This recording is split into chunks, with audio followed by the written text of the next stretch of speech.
क्या सच में भगवान शिव ने अपनी शक्ति को 12 अलग अलग ज्योति रूपों में प्रकट किया था? और क्या इन 12 ज्योतिर्लिंगों की यात्रा सिर्फ मंदिरों की यात्रा नहीं, बल्कि भक्ति, समय, मोक्ष और पूरे ब्रह्मांड के रहस्य को समझने का मार्ग है।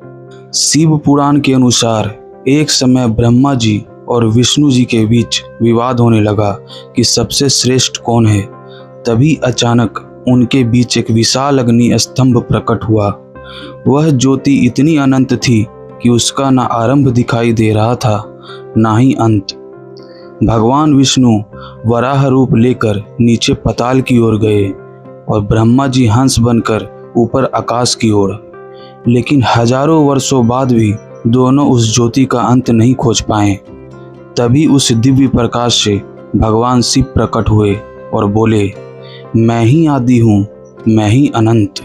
कहा जाता है कि उसी दिव्य ज्योति के प्रतीक रूप में पृथ्वी पर 12 स्थानों पर शिव की विशेष शक्ति प्रकट हुई, जिन्हें 12 ज्योतिर्लिंग कहा गया। आइए समझते हैं। सबसे पहला है सोमनाथ ज्योतिर्लिंग, जो कि गुजरात में है। जब चंद्रमा का प्रकाश खत्म होने लगा, कल्पना कीजिए अगर एक दिन चंद्रमा आसमान से अपनी रोशनी खोने लगे तो क्या होगा। पुराणों के अनुसार एक समय ऐसा ही हुआ था। चंद्रदेव यानी सोम ने दक्ष प्रजापति की 27 पुत्रियों से विवाह किया था, लेकिन वे रोहिणी से सबसे अधिक प्रेम करते थे। इससे क्रोधित होकर दक्ष ने उन्हें श्राप दिया, तुम्हारा तेज धीरे धीरे समाप्त हो जाएगा। श्राप लगते ही चंद्रमा का प्रकाश कम होने लगा और पूरी सृष्टि पर उसका प्रभाव पड़ने लगा। तब देवताओं ने चंद्रदेव को भगवान शिव की तपस्या करने की सलाह दी। प्रभास क्षेत्र में हजारों वर्षों की तपस्या के बाद भगवान शिव प्रकट हुए और बोले, तुम पूरी तरह समाप्त नहीं होगे, एक पक्ष में घटोगे तो दूसरी पक्ष में बढ़ोगे। कहते हैं तभी से चंद्रमा घटना और बढ़ना शुरू हुआ। क्योंकि शिव ने सोम को नया जीवन दिया, इसलिए वे यहाँ सोमनाथ कहलाएं। फिर दूसरा है मल्लिकार्जुन ज्योतिर्लिंग, जो कि आंध्र प्रदेश में है। इसकी कहानी कुछ इस तरह है।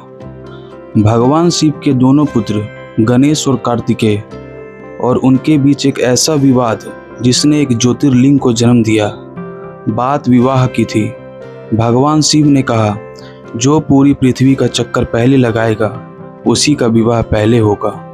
कार्तिकेय तुरंत अपने मोर पर निकल पड़े, लेकिन गणेश जी ने माता पार्वती और भगवान शिव की परिक्रमा कर दी और बोले, मेरे लिए माता पिता ही पूरा संसार है।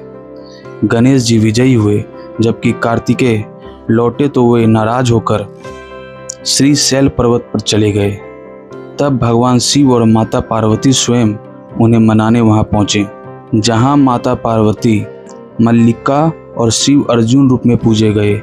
वही स्थान मल्लिकार्जुन कहलाया। अब तीसरे नंबर पे महाकालेश्वर ज्योतिर्लिंग, जो कि उज्जैन में है, मध्य प्रदेश, जहां समय भी ठहर जाता है। उज्जैन नगरी, जहां कभी दूषण नाम का राक्षस लोगों के लिए आतंक बन चुका था। यज्ञ रुक चुके थे, मंदिर सूने हो चुके थे और लोग भय में जी रहे थे। तभी भक्तों ने भगवान शिव को पुकारा। कहते हैं अचानक धरती फट गई और अग्नि के बीच भगवान शिव प्रकट हुए। उनका क्रोध इतना भयंकर था कि दूषण का अंत कुछ ही क्षणों में हो गया। क्योंकि यहाँ शिव स्वयं काल यानी समय और मृत्यु के स्वामी रूप में प्रकट हुए, इसलिए वे महाकाल कहलाएं। अब चौथा है ओंकारेश्वर ज्योतिर्लिंग, जो कि है मध्य प्रदेश में, जहां ओम की ध्वनि में शिव बसते हैं। नर्मदा नदी के बीच स्थित मंधाता द्वीप को दूर से देखने पर उसका आकार ओम जैसा माना जाता है। कहते हैं विनध्य पर्वत ने यहाँ भगवान शिव की कठोर तपस्या की थी। वह और अधिक शक्तिशाली बनना चाहता था। वर्षों की तपस्या के बाद भगवान शिव प्रसन्न हुए और यहाँ प्रकट हुए। क्योंकि यह स्थान ओम यानी प्रणव ध्वनि से जुड़ा माना गया है, इसलिए इसका नाम ओंकारेश्वर पड़ा। अब पांचवा है केदारनाथ ज्योतिर्लिंग, जो कि उत्तराखंड में है, जहां शिव हिमालय में छिप गए थे। महाभारत का युद्ध समाप्त हो चुका था, लेकिन पांडवों के मन में अपने कर्मों का बोझ बाकी था। वे भगवान शिव से क्षमा मांगना चाहते थे, लेकिन शिव उनसे नाराज थे और हिमालय में जाकर बैल का रूप धारण कर लिया। जब भीम ने उस बैल को पकड़ने की कोशिश की, तभी वह धरती में समाने लगा। कहा जाता है कि बैल की पीठ केदारनाथ में प्रकट हुई और वही ज्योतिर्लिंग स्थापित हुआ। अब छठा है भीमा शंकर ज्योतिर्लिंग, जो कि है महाराष्ट्र में। जब जंगलों में गूंजी शिव के क्रोध की गर्जना, सह्याद्री के घने जंगलों में भीम नाम का एक राक्षस रहता था। उसका आतंक इतना बढ़ चुका था कि ऋषि मुनि तक भयभीत रहने लगे थे। भक्तों की पुकार सुनकर भगवान शिव प्रकट हुए। फिर हुआ एक भयंकर युद्ध, जिसने पूरे जंगल को हिला दिया। अंत में शिव ने भीम का वध कर दिया। कहते हैं युद्ध के बाद शिव का तेज वहीं स्थिर हो गया और वह स्थान भीमा शंकर कहलाया।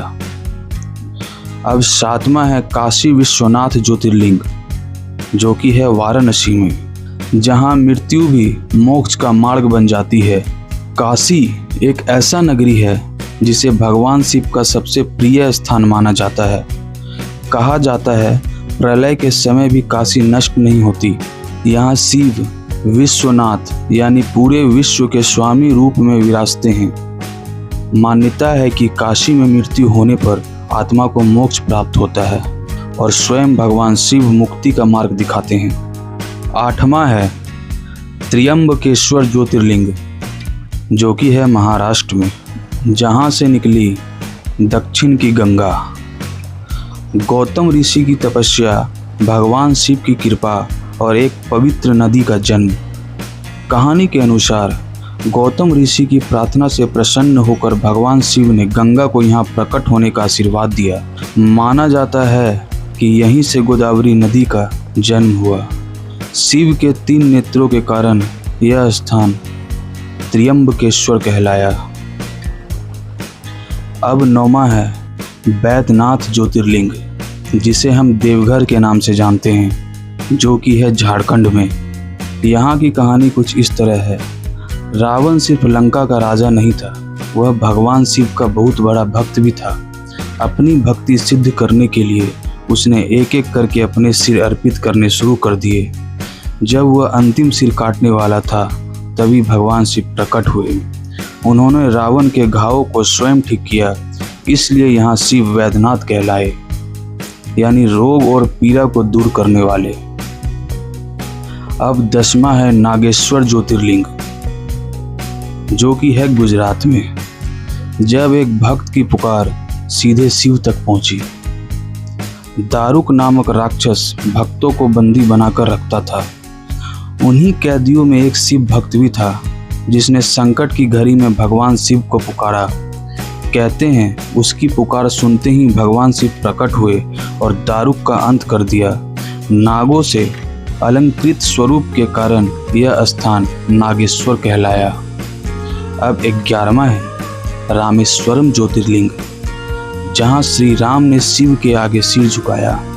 लंका की ओर बढ़ने से पहले भगवान श्री राम समुद्र किनारे रुके। युद्ध शुरू होने वाला था, लेकिन उससे पहले उन्होंने भगवान शिव की पूजा की, धर्म की रक्षा का आशीर्वाद मांगा। कहा जाता है कि श्री राम द्वारा स्थापित वही शिवलिंग आगे चलकर रामेश्वरम ज्योतिर्लिंग कहलाया, जो कि है तमिलनाडु में। और 12वां घृणेश्वर ज्योतिर्लिंग, जो कि है महाराष्ट्र में। एक भक्त स्त्री की ऐसी भक्ति जिसने शिव को प्रकट होने पर मजबूर कर दिया। घृष्णा नाम की एक स्त्री भगवान शिव की परम भक्त थी। वे हर दिन पूरी श्रद्धा से शिवलिंग की पूजा करती थी। उनकी भक्ति इतनी सच्ची थी कि भगवान शिव स्वयं यहाँ प्रकट हुए। कहते हैं उसी स्थान पर आगे चलकर घृष्णेश्वर ज्योतिर्लिंग स्थापित हुआ। 12 ज्योतिर्लिंग, 12 अलग कहानियाँ और 12 अलग शक्तियाँ, लेकिन भगवान शिव एक ही हैं। कहीं वे समय बने, कहीं करुणा और कहीं विनाश तो कहीं मोक्ष। शायद यही कारण है कि आज भी करोड़ों लोग इन 12 ज्योतिर्लिंगों की यात्रा को सिर्फ तीर्थ नहीं बल्कि आत्मा की यात्रा मानते हैं, क्योंकि कहा जाता है शिव को खोजते खोजते एक दिन इंसान खुद को खोज लेता है।